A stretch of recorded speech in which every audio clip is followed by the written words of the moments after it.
Welcome everybody, and thank you for joining us at our Be Women Weekly Dialogues. In the next 50 minutes, you will be absolutely inspired with our speaker, Vicki Saunders, CEO of SheEO.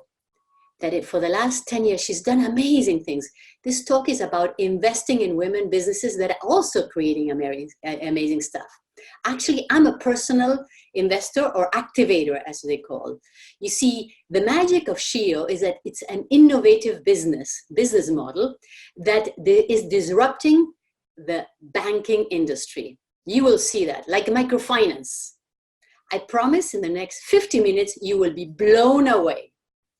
Geri Stengel, CEO of ventureneer, is a moderator today, another powerhouse woman, an investor and activator of SheEO. So I will talk to you a little bit about Be Women, what we do. So let's get started. So I'm Laura Jadoro-Koch, founder of Be Women, passionate about B Corp movement, about using business as a force for good for the close to 10 years. And because of my company that has been certified. I'm an impact investor and corporate lawyer, a license in Argentina and the state of New York. So who are we? We are a global network of women entrepreneurs that seeks to balance purpose and profits in the markets towards an economy of care. The care economy, because women take care of things and take care of people, environment, and yes, what we focus are on the two most burning issues of our times, gender equality and climate change. And we collaborate with hundreds of women worldwide with a conviction of leaving behind economy of winners and losers and advancing businesses that focus on values, collaboration, care, respect for nature, dignity, and as you see, the care economy is something that is wonderful for everybody. And what we do, we raise awareness through webinars like this one. We are a network that really is about action. And whatever gets measured gets done. So we actually measure all our actions. Each year, we define goals. And this year we chose to measure our business with the business management tool, the B Impact Assessment, of which all of us will inspire and help 3 new companies go through complete the B Impact Assessment. And other concrete actions we do, we develop collaborate initiatives that are really inspiring. And they support big ideas like legal issues of paternity leave, SheEO Activators in New York and Spain, a sustainable fashion in Latin America. So a few more seconds. Before starting this program, I will share something very, very special about Be Women. It's a Be Women Empowering Move, which is as follows. We straighten our back, chin up, make our eyes gaze with joy and determination, and with a super great smile that is good for the soul, we illuminate and invite everybody to collaborate and make the world a better place. With this great smile, let me introduce you to a moderator today. Terrific. So I'm Geri Stengel. My company is Ventureneer, and I help entrepreneurs succeed. And we do it in 3 different ways. So we do the research so that the ecosystem can keep track of the progress that women are making in the entrepreneurial world. We do training, and then we do content. So I'm best known for my articles about women entrepreneurs in Forbes. And I've come to know Vicki through those articles and have really watched her really form the idea and bring it to fruition. I'm not sure quite how long we've known each other, maybe 6 or 7 years at this point, Vicki. So I'm delighted. Yep. So I'm delighted to actually be interviewing you today on this very important topic. So I think let's start from the beginning. If you can give us a little background about who you are and why you came up with the idea of SheEO. Sure. Thank you. And thank you, Laura, for having us here. And hello, Be Women. And everyone else who's joining. So I'm an entrepreneur. I've been an entrepreneur my whole life. I love coming up with ideas and figuring out how to get them to market and capture people's attention. I, as a female entrepreneur for the last 30 something years, have, like every other female entrepreneur out there, faced a whole bunch of barriers and challenges along the way. And one of the things many years ago, about 20 years ago, I had a company that grew very, very quickly from an idea to a public entity in 5 years. And during that time, we had such a unique culture. It was just a really special thing. I pay a lot of attention to culture. We had the first incubator and accelerator in Canada that went public in 2000. So well ahead of the curve on all this stuff. As we were negotiating, we actually worked with a group of bankers who came to us to negotiate what this merger would look like. They had a $60 million fund. They were very excited about what we were doing, spinning out one new business every month, and how we were doing it, because our office was just like electric, full of all kinds of energy, lots of young people coming up with big new ideas. And as we started to negotiate, everything that I said about our company that was unique, all the cultural pieces, the way that we were running it in order to create this kind of innovation, they'd be like, that's intangible, doesn't fit on the balance sheet. And they'd strike it off as a sort of negotiating term. And I found myself going through this whole process of the way you're supposed to do things, what matters and what doesn't matter, according to some experts, not us. And it was just devastating because I just didn't have the language for all of that. And now we have this real deep understanding as we look at the state of the world, how this concept of this matters and this doesn't, like leaving the environment outside of the economic measurement system, has just trashed the planet. And so the consequences of measuring just these super tangible things and not all the other stuff that really is the special stuff that makes us human is really problematic. So I find myself in like radical agreement with Laura around how we need to really redefine how we're doing business, redefine what we value. And in particular, I think there's something quite special that women have in terms of how we approach problems and challenges that we see on the planet. And I started SheEO because I saw that over the last 20 years, the data has shown us that less and less women are getting funded each year. Everyone is talking about venture capital as the be all and end all. If you don't scale your business and win the whole market, it doesn't matter. And I just think there's a lot of messages, narratives, and values that need to be rethought. So SheEO steps back and goes, if we were starting all over again to redesign the world, what would we focus on and what do we care about? And our core element is radical generosity. We have this concept of you can actually really reach your potential if you're surrounded by people who have your back and are being radically generous to you. It's much more difficult when you're surrounded by people who are pointing out every single thing you're doing wrong. So we have, do you want me to just jump right into the model, Geri, and explain it, or how it works? Talk about the business model. Yeah, sure. Okay. So our model is a mix of a whole bunch of different things that have happened in the past: crowdfunding, microfinance, an ecosystem-based approach. So hundreds of women per country come together. They contribute the equivalent of $1,100 each. That gets translated for whatever market we're in. And that money is pooled together in a fund and then loaned out to female entrepreneurs who apply at 0% interest. And then those entrepreneurs get those hundreds of women on their team to help them grow their business. And as many entrepreneurs on the phone will know, that the real challenge, money is a challenge, obviously, to get funded to grow.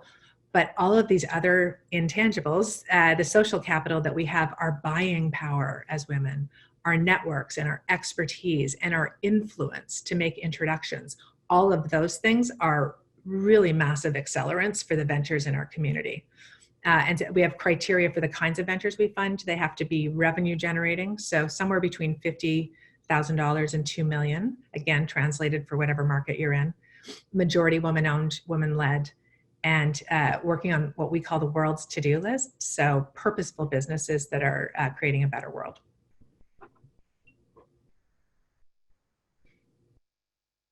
Over to you, Geri.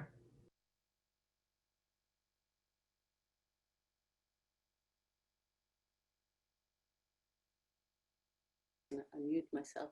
So maybe you wanna, I'm not sure why Geri's. Money is going to be different. So I'm based in the United States, and because our nonprofit rules are a little bit different than the rest of the world, my contribution to SheEO is a nonprofit deduction.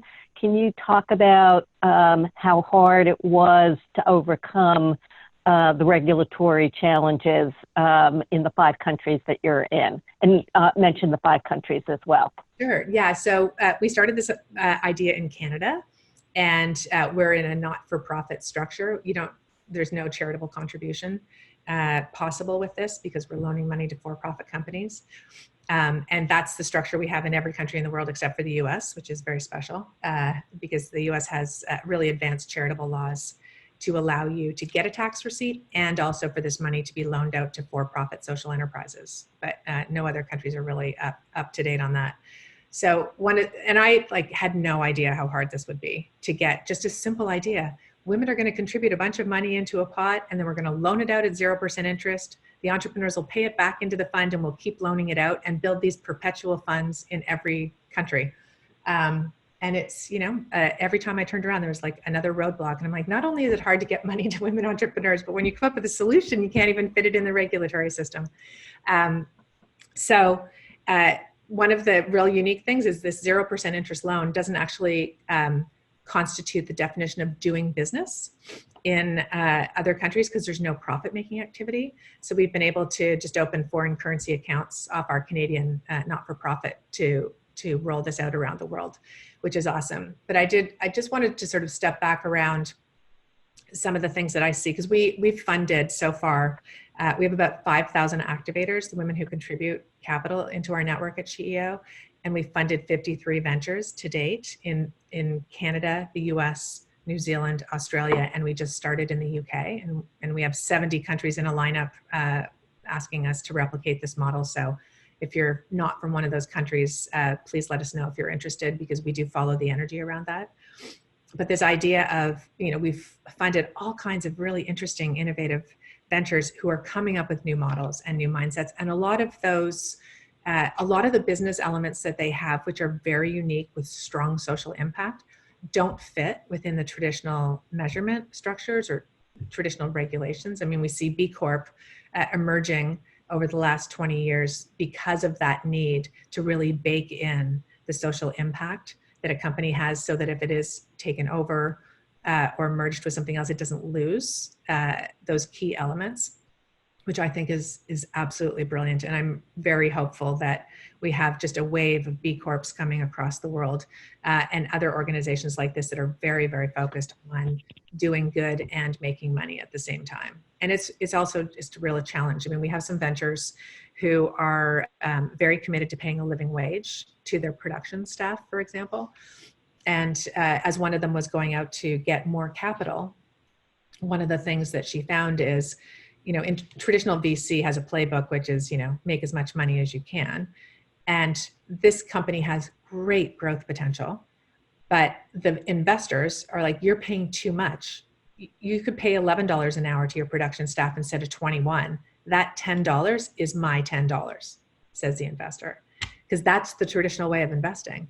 And this is totally broken, chasing money. And because she gets so much more productivity and happiness out of her employees, paying them a living wage so they don't need to have another job. And she has great margins. But this sort of obsession with winning it all, taking it all, maximizing your own profit at the expense of everything else has just trashed the planet. Vicki, we're getting some questions, so I want to have you answer a few of them. If you can go a little bit more into detail about what the overall process is. So if you can start first with how you source the ventures and what the process is for then selecting them, and even the process once you've selected them for figuring out how much money each venture gets, and the support that the lenders provide to the ventures. Sure. So as I mentioned, entrepreneurs who can apply to SheEO, and we have a cycle that we do this once a year in each country, need to be majority woman-owned and woman-led. have revenue between $50,000 and $2 million and be working on what we call the world's to-do list, able to articulate how they're creating a better world with their business. It's a very simple 10-question application on our website. No pitch decks, no attachments, no jargon, super simple. And then all of the women who have invested capital into this model, who've contributed capital, then vote on which ventures they would like to fund. So we trust the intuition of hundreds of women to decide who the ventures are that are supported. And the reason we do that is because if the women themselves are deciding which companies they're most excited about, they're more likely to help them and therefore more likely to become customers and supporters. You know, you could pick an investment committee, which I see all the time. There are these, you know, expert investment committees that will go out and say this has the biggest market potential, and then no one in the community cares about that kind of business, and therefore it doesn't get help. And so for us, it's really like, how do we all contribute to this? And so the voting structure is designed beautifully that way, and it's a democratic process, one contribution, one vote. And then when the ventures are selected, we're just going through voting in North America and in Australia right now. When the ventures are selected, they get invited to a retreat on the weekend, and they meet the other ventures who are selected, and they get to spend a weekend with their coaches, and they'll have 2 coaching calls a month for the first year within our community to really help them understand how to operate in this network-based way where they have hundreds of people on their team to help them. And we turn over to them once they've, you know, they identify what they're interested in, what their vision is. They learn about the other ventures businesses. There's usually 5 in a cohort. So they all get to know each other really well. And then on the final day of the retreat, we say to them, it's over to you to divide up the money. There's $500,000 on the table. What is the highest and best use of this money? Who should get what? You only have 2 rules. You can't give it all to one, so no winner takes all. And you can't divide it up evenly, because we know that that's what most people would do. Just give everybody a simple $100,000. But this idea of really negotiating, and not everybody needs the same amount. Not everyone's at the same stage. And there's more money where that came from. Once you're in our community and you're selected, activators are becoming follow-on investors and investing more in the companies if they're excited about them. There's a lot more chance for that, but that first introduction is take what you know that you can pay back, because we want 100% payback on these loans. And then you're connected into this incredible community of women who want to help you. And, you know, there's so many stories. There's a venture in our community who was doing individual workshops, and one of the activators was very, very well connected at a bank, brought that entrepreneur into the bank. It was 21 Toys. And she designs, toys are the new textbooks, and just these experiences to teach empathy and failure. And she went into the bank, and this activator ended up getting her a 6-figure, 3-year deal to train 40,000 of their banking employees. This is the kind of thing that's possible when those with resources and influence and networks get in connection with those who need them. And so SheEO is very much about connecting women who would like to contribute with those who are the innovators coming along. It's really important to us that everybody in our network. Could you repeat the name of the toy company? Yeah, it's 21 Toys. 21 Toys. So Terrific. The founder, yeah. Great. So could you talk a little bit more about what the world's to-do list is, and then give examples of some of the companies that might be that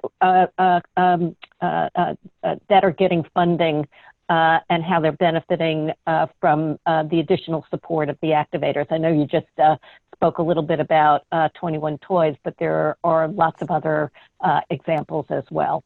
Yes, there are. So we have a new company from last year out of New Zealand called Better Packaging. I think it's .co. And they have home compostable courier packaging.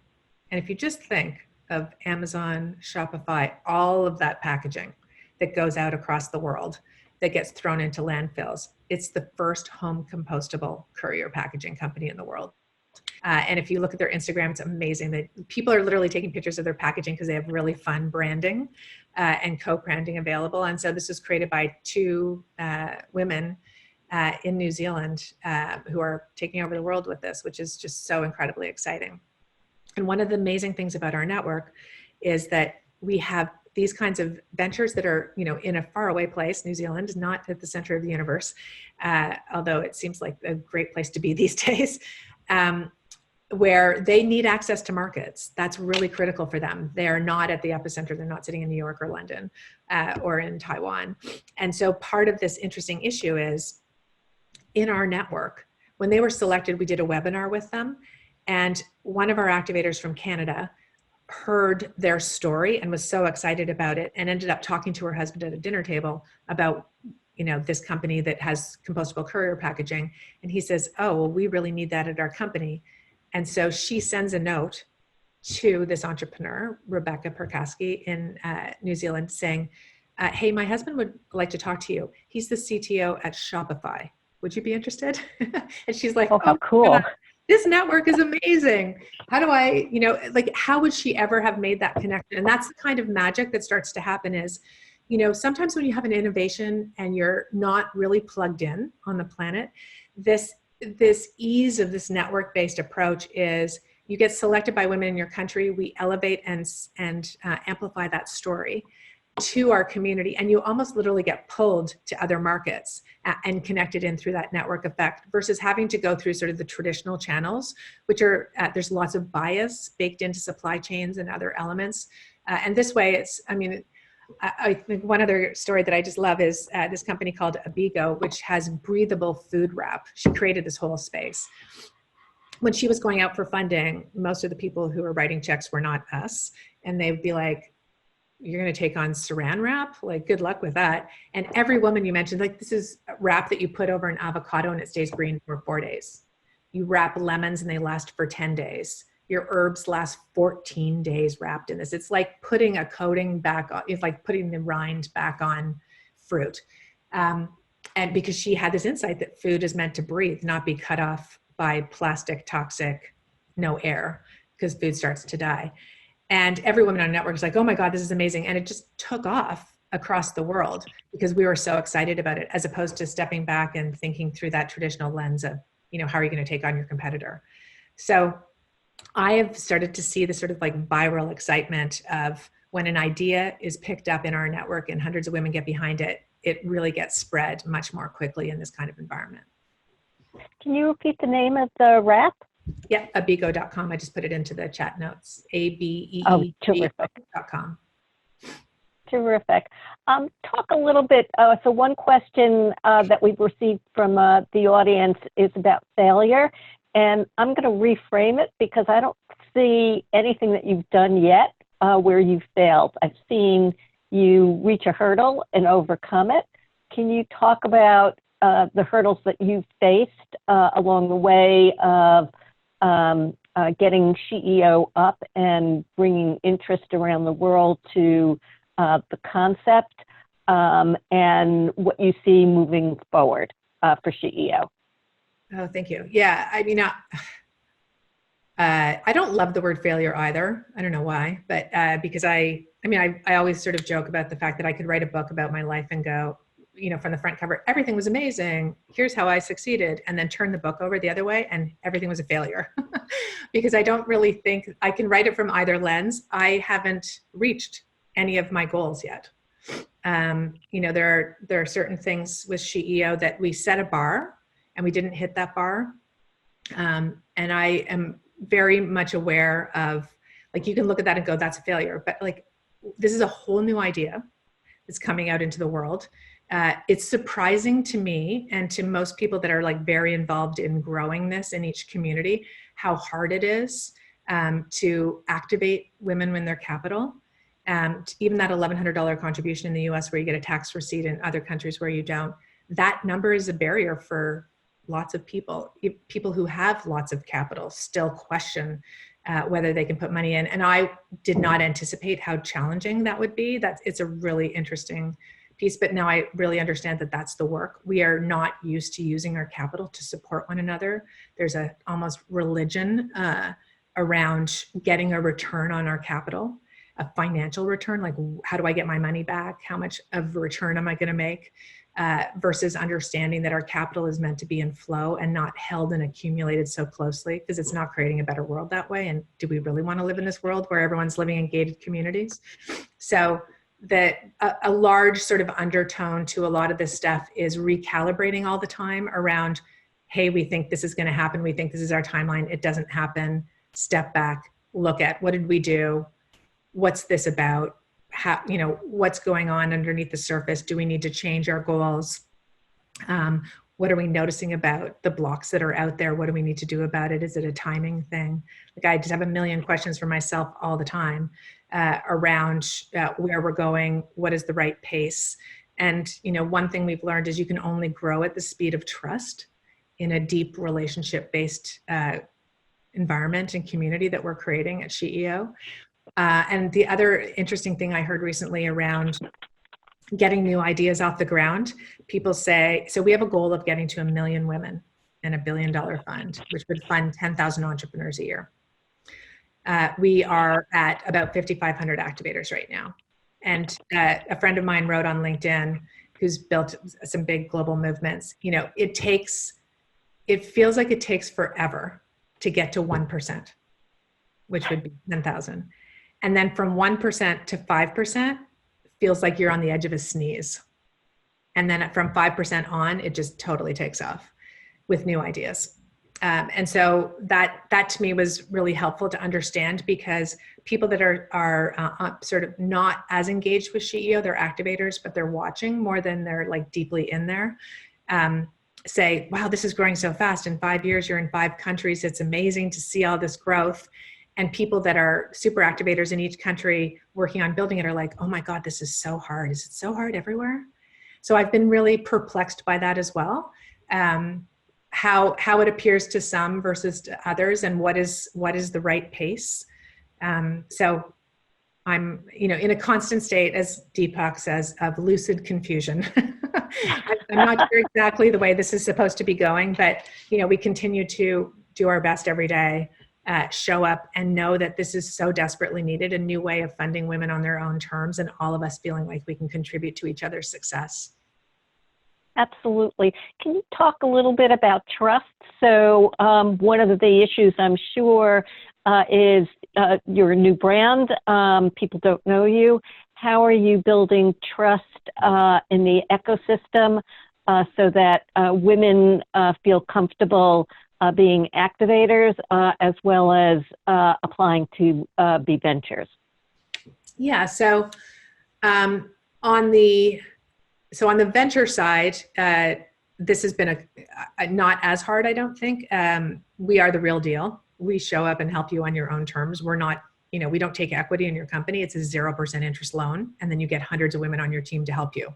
I mean, like, for almost any entrepreneur, you're like, oh my God, that's truly amazing. And what we ask is that you go out into the community then and build relationships with people, and are an incredible steward of the capital and the support that you're getting, and you pay that forward. So 90% of our ventures have become activators themselves. So they got the loans, and now they're the one helping to provide loans for the next group coming along, which is amazing. We have almost 100% payback rate. So for me, that just builds trust for activators as well. They are blown away by how hard these entrepreneurs are working. They are giving it everything to do the systems change and the transformation and the purpose building and the impact around each of their ventures. They are all in, and it's very inspiring for all of us to watch. From the trust side, I mean, this is a really interesting thing, getting something off the ground that's like, okay, I'm going to give money and not get anything in return. It's a 0% interest loan, and we're not taking anything from the ventures. We're going to trust them to divide up the money. What? Really? We don't have experts deciding where that should go. They're deciding. And we're going to trust that they're going to pay it back over 5 years. And we're not, going to take their house or, start taking equity from them if they miss payments. What? Like, literally everything about that is kind of opposite land. And I remember meeting a banker who said, when he heard about this, it's like a 0% interest loan. There's no market discipline in a 0% interest loan. And I was like, are you kidding me? Do you know what it's like to be a female entrepreneur who's receiving capital from hundreds of women and having all those eyeballs on you? If you don't think that's discipline, I don't know what's going to create discipline, right? Like, we're in a completely different world where, if you think about what all these new tech companies are doing, it's all about reputation. You can have a contract that says you have to do X by Y, But really, this is all about relationships and trust in our communities. And the more that these entrepreneurs contribute to the community, show their impact, the more trust they get from the activators, the more the activators come forward and want to help them grow their businesses. It's just this beautiful sort of rolling forward process of people trusting that you can do things differently. I had heard from an activator recently who is involved with a company called The Linker. The Linker, I'm going to just put it in here, thelinker.ca. And it's a mobility device that allows you to keep walking if you are losing your mobility. So if you have MS or Parkinson's, you need to stay stable, you can sit on this bike, be at eye height with people and move. And so it keeps you mobile and active, and it's actually helping people really build better health outcomes, get off some of the medication they're on because they're actually moving. And someone saw that bike when they were voting in the very first year and said, this is amazing, but it is so hard to get a bike to market and to scale it out, and you don't have enough capital. She's like, I voted for you, but I never thought you'd make it. But she trusted in the process, right? Because she contributed her money, and she's like, okay, I'm just going to see what happens here. And the Linker has totally taken off. Selma Blair has become a real spokesperson for it. If you look at them on Instagram, it's the most amazing story of how, one woman had a total mission to create more dignity for people that are losing their mobility, to be part of society, to be much more included. And there's an activator who is an investment banker who has all these, experiences that show this is what it takes to get something to market. This is what you need. There's one path, and said, you'll never make it, but I'll vote for you anyway. And now she's like, wow, so there might be other ways of getting to market and doing things if we actually reorganize some of our resources. So I think this is one of the most beautiful products out of SheEO, is the transformation we all have in our thinking, shifting what we believe is possible. We see businesses every day that shouldn't make it. If they were on their own, isolated out there, they wouldn't. But when they get into this community and they have hundreds of women around them that they can ask for help, who nudge them along when they need it, give them a hug when they need it, and make introductions when it's required, that community effort makes everything so much easier. There's so much more that we can do together. Vicki, I don't know if you know this or not, but how does your payback rate compare to a bank's? You said that it was nearly 100%.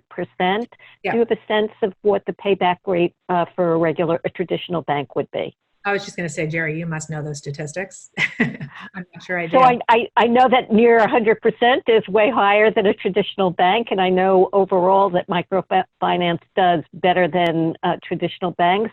Yeah. I honestly don't know the payback rate for a bank other than it's lower than what you have. Yeah, well, we know that there are great sort of failure rates of ventures in their first 3 years and then their first 5 years. Our goal is that not only do we not have, failures of ventures, but we have this capital paid back so it can be loaned on to the next generation. I think one of the things that's quite fascinating that I didn't know when we started SheEO with this 0% interest loan and this concept of a perpetual fund. So it turns out that in indigenous cultures, they have this thing called the potlatch. And they had this thing called the potlatch. And it was a time where when someone in the community accumulated too much from trading or whatever they were doing in the community, they would have a party and give it all away to the community because they recognized that it wasn't theirs. They happened to be a good trader, but all of the spoils belonged to the entire community as a whole. And they have a concept of a collective economy this way. We outlawed that as being uncivilized because we thought the thing you're supposed to do is hold on to things and accumulate. And as we step back now and we look at the fires in Australia and we look at just the decimation of the planet in so many ways, and then we look back to how indigenous communities lived in harmony with the land and in a sustainable way, there's so much to learn from them.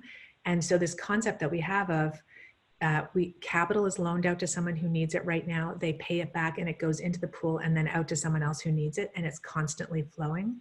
This year in Canada, we are going to we're the first country out of the 5 that will reach a perpetual fund status. So if we never had another activator in Canada, we would continue to fund at least 5 entrepreneurs every year forever.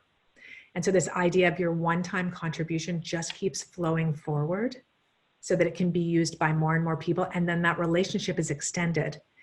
Geri's original contribution and Laura's original contribution to whoever the activator is, or whoever the venture is that you selected that year, when they pay that back and it goes to another one, you are now in relationship with the next one because your capital is still flowing. And that sort of currency being in flow, a current, it's meant to be out there, feels so much more natural and in harmony with the environment than this whole accumulate, hold on to, it's all mine, I did it myself. That's just something we have to like really deconstruct this year. This is the decade to take down the old systems. Can you talk a little bit, we've had a conversation about the fact that a lot of the cultures and structures of the businesses or the ventures are different. So what are the ways that SheEO ventures are using non-traditional business structures and creating different kinds of cultures? Yeah, well, this is one of my favorite parts of like, okay, how can we organize business differently? I'm currently completely obsessed with self-organizing systems, participatory democracy, like really different network effects to get big ideas out there in the world. And there's an organization in the Netherlands called Boedzorg, run by a guy named Jos de Blok. And they do this really cool pod-based structure for delivering healthcare, which was so successful, putting nurses in pods, giving them a community, saying, over to you on where you spend your time, but these are the outcomes you need to have. And by giving that kind of autonomy to professionals, they went out and did the right things and improved health outcomes. And now the Netherlands government is using that model for the vast majority of its healthcare. Really cool. So one of our ventures in New Zealand, Beanie.com, who does accounting for small businesses, has been using that pod structure and it's scaling like crazy. So it's a whole new way of setting up your organization. And so she's got lots of high-powered, amazing accountants who want more autonomy because they've got young kids and they want to be able to have that flexibility of work, which they can't get in one of the big 5 accounting firms. So they're working in this unique structure. She gets amazing people. They get flex work. She gets incredible outcomes, and it's organized to work for humans, not for the system. And so I'm thinking as we start to grow, we have now another organization starting to use a pod structure in Canada. We have people that are paying living wages and really figuring out new employment models for people with barriers to employment. We have someone who has an events company in Australia, GoGo Events, who is hiring people that are homeless to deliver her events. And she has an amazing process for doing it, and it's working really well. And then we have a company in Canada called Common Good, who's built this whole laundry service around working with homeless people. And another one who hires people with cognitive disabilities, cognitive challenges to work with her food production company. And that's scaled up.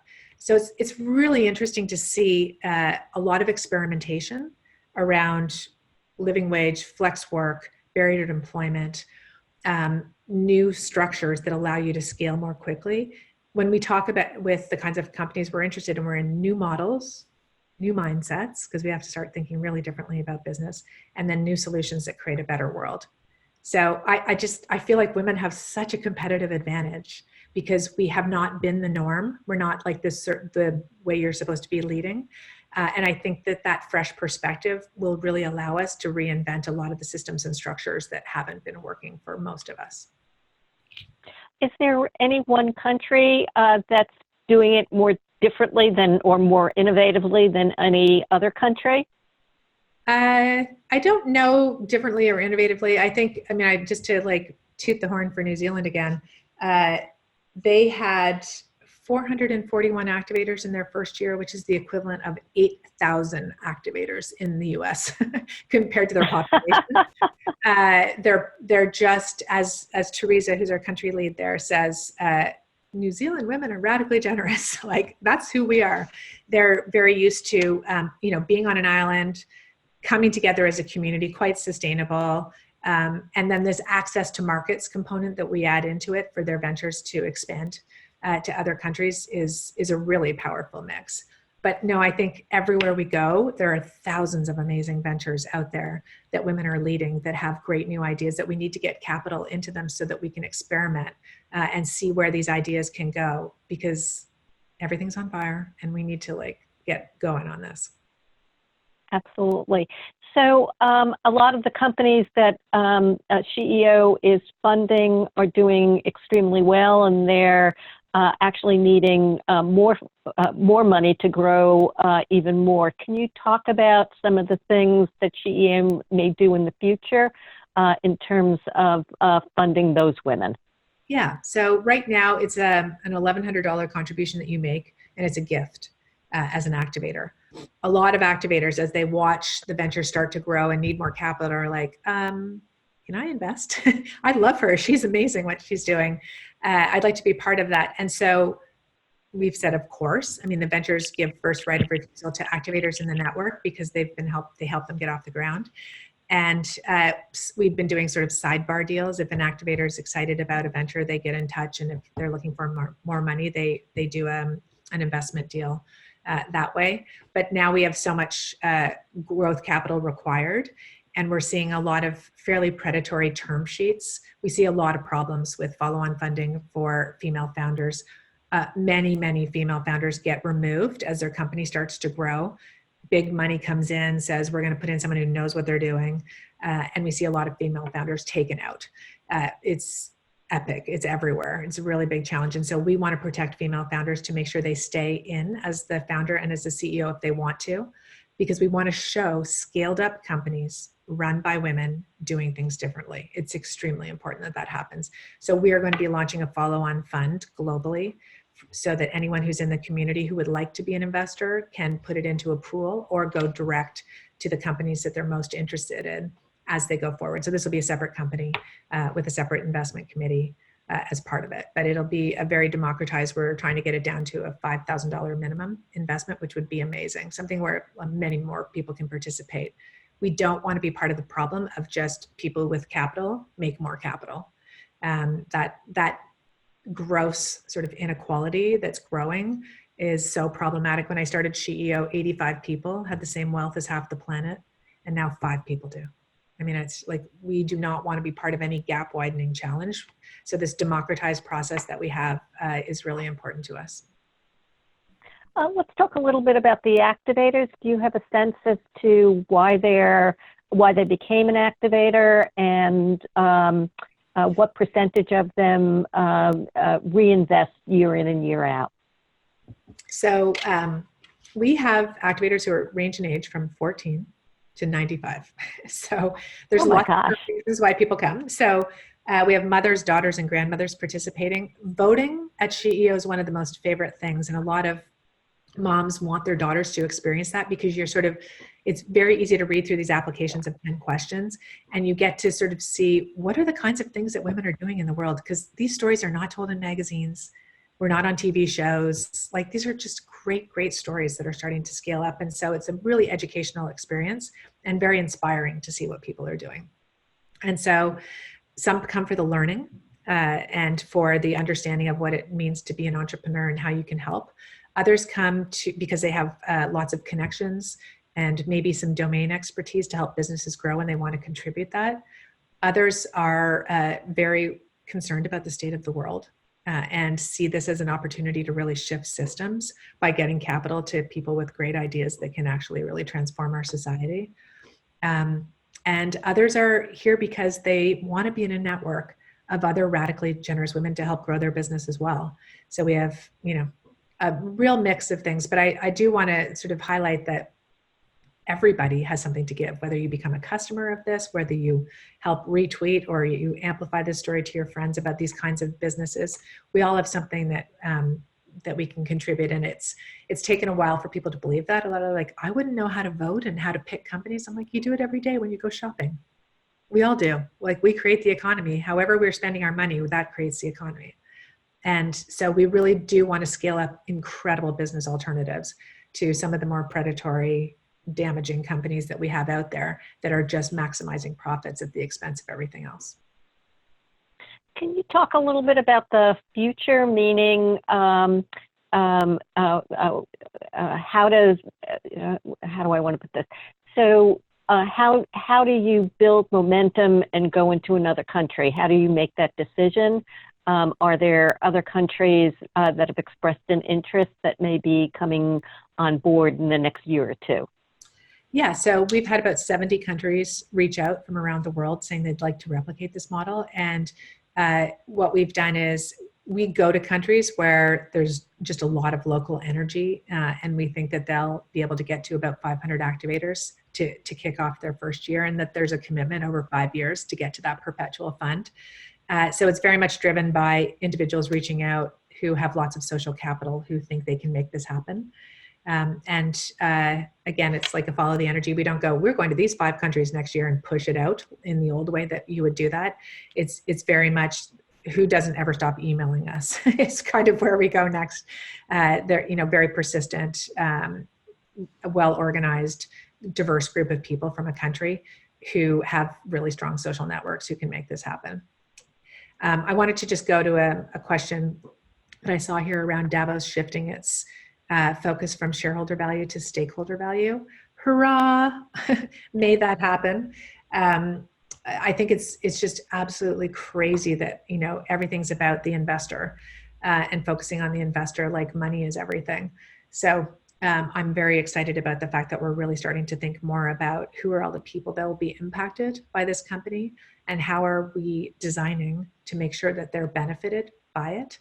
Almost all the health tech companies we see are making money off people's diseases versus curing them. This sort of sick care versus healthcare system. There's just so much that we're doing that feels like it's the opposite of what we need to be doing. And so I'm very encouraged by the kinds of ideas that we see emerging that women are voting for in our network. And there are dozens and dozens more in every country that really need support. On our website at SheEO.world, if you go have a look, we list every single company that's ever applied to SheEO, who were the semifinalists and then who were selected. So there's a big pipeline list there. There's over a couple thousand amazing revenue generating companies that are all creating a better world through what they're doing. There's a lot of them out there. And I'm hopeful that, between SheEO and B Corp and others that are coming along, that there's a real sea change emerging here, that this is the only way to do business. We should not be putting a penny. I guess we don't do pennies anymore in most countries, but we shouldn't be putting any of our capital towards anything that's not working on the world's to-do list, the critical priorities, the United Nations Sustainable Development Goals that 200 countries have signed on for. These are agreed upon priorities that are absolutely critical to the survival of humanity on this planet. And we have to figure out how to get money to those kinds of ideas instead of funding another stupid, pizza truck that gets your pizza there hotter and faster. $750 million went in a company that does that from the Vision Fund. It's crazy that we're just spending money on these quick flip, make a bunch of money kinds of things versus like deeply rooted challenges we're facing and solutions to those challenges. So I'm becoming particularly optimistic. So it's not just Davos. I think it's the business roundtable that reprioritized. So it's for the largest companies worldwide. So, companies like JP Morgan Chase, Jamie Dimon are reprioritizing from shareholders to other stakeholders where customers, employees, vendors, and the overall community come before shareholders. How do you see the world changing over the last, let's say, 5 to 7 years? Oh, I think there's been a dramatic shift, really. 5 years ago when I started SheEO, I would start the sentence with, everything's broken. What a great time to be alive. And I'd talk about how there's so many challenges out there, but this is a real opportunity for us to reinvent things. We haven't done that for a long time. We've been stuck in this sort of, here's what we value, here's what matters. And people would go, really? What's broken? What do you mean? I remember how, so many places people would, and I'd be like, what? You don't see what's broken? And then, we've had some leadership changes in different countries around the world that really just pulled back the curtain on the system and the corruption that exists, and literally doing the opposite of what we have data to prove is true. And not like there's in the US, you spend 10 times on fossil fuel subsidies what is spent on education. 10 times. And that's just for subsidies. I mean, it is crazy how we're using taxpayer capital to fund things that we know are hurting all of us. And so this acting against our own self-interest everywhere, all over in these systems is so crazy making. And it's been so complex and so easy to sort of spin things around and make it seem like we're all divided. I think there's this incredible governor minister in Taiwan, Audrey Tang, who has a beautiful platform to create a democratic dialogue. And one of the things that they did was they removed the reply button from all of their community engagement, and they saw instant. So that means that the trolls can't go and take over the whole theme of whatever a conversation is. You can just make a statement and people agree or don't agree, but you can't reply. And all of that started to show that there was massive agreement of people in a big thing and a tiny, tiny long tail of people who disagree. And it started to get us to realize we have so much more in common than we think we do.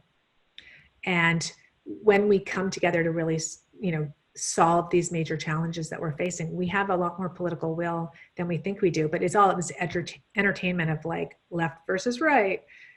Are you for or against? We aren't that bifurcated.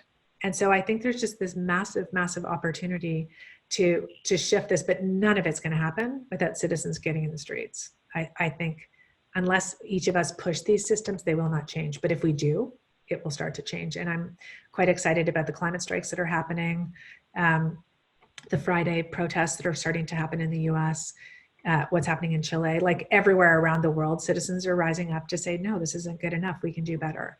And I'm very excited about that. Terrific. Do you see right now all the funding that's coming in, or most of the funding that's coming into SheEO is individuals? Do you see institutional money or funds, whether it's a private equity fund, starting to invest in SheEO's business model? So I would say it's individual only. We have an $1,100 contribution as an activator.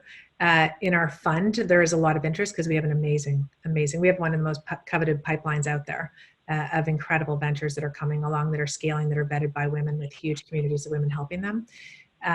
But my hope is that we're only going to accept the kind of capital that sits with our terms of supporting these female founders, keeping the social impact, growing that at pace in a relationship-based way. So there'll have to be some shifts in how they're funding if we're going to partner with them, but there is definitely an increased interest. Terrific. So we only have another couple minutes. Is there anything that you'd like to say? Perhaps I haven't asked a question, or that you want to wrap up about SheEO? Well, first of all, I'd like to thank everyone for being on today. And thank you, Geri, for all your great questions and for being an activator and so engaged. And Laura, thank you very much for inviting me into this amazing growing wave that you're creating around the world. A lot of SheEO ventures are B Corps, and more are in the pipeline working on certification with you right now, which is very exciting. We would be one too if you would accept not-for-profits, but maybe in the future, we'll figure that out. If you'd like to learn more, you can go to SheEO.world, SheEO.world. And please, follow us on social, spread the word if you're interested. I'm available on LinkedIn, Twitter, anywhere if you have questions following up from this. But I just want to thank everyone for joining today. Well, terrific. And I want to thank you, Vicki, for really trying to solve the funding problem for women entrepreneurs, because it's one of the things that I focus a lot on, and there really is a need to close the gap in funding for women entrepreneurs. Laura, any closing remarks? Absolutely. First of all, thank you so much, Vicki and Geri. It's been an amazing and inspiring, truly inspiring presentation. And I think that, most people listen to things and then they say, well, now we need to have a call to action. So I ask you all who are listening to this presentation to actually spend 3 minutes or 1 minute just thinking, okay, what is my call to action? Who am I going to send a copy of this report? Who of this video, because this will be recorded? Who will I actually inspire to actually do something? And we are all women, so I want that call to action to feel in your heart, because it's really an amazing initiative. So on that note, I would like to thank you all for being part of this call. And as you see, we have really tangible action to take. And the next webinars we have are on this Thursday. We're also dealing about specific movement that happens worldwide with about impact investment in a gender lens specifically. And our speaker is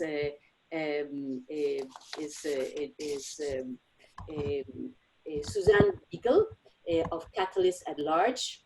And then the following week, we have January 21st, we have a very interesting speaker called the Imaginal Cells. That is, speaker is called Kim Coleman, and she will talk about what is happening worldwide with the concept of the golden rule. And this is such a key thing to really move forward. And on January the 30th, we have another amazing speaker that is, her name is Heidi Dangelmeyer, and she will talk about how driving financial growth and human evolution beyond the male-made tools. This is all about how we as women can really move forward the issues of creativity and intuition as a way of moving forward our economy. And then we have a really interesting call. We talk about intangibles, measuring companies in an intangible way. On February the 4th, we have something really fascinating that is the SDG Action Manager. Speaker is Laura Vélez from B-Lab and Laura Palmeiro from UN Global Compact. And what is this SDG Action Manager gonna do is actually bringing forward measuring intangibles that is so fundamental for our society.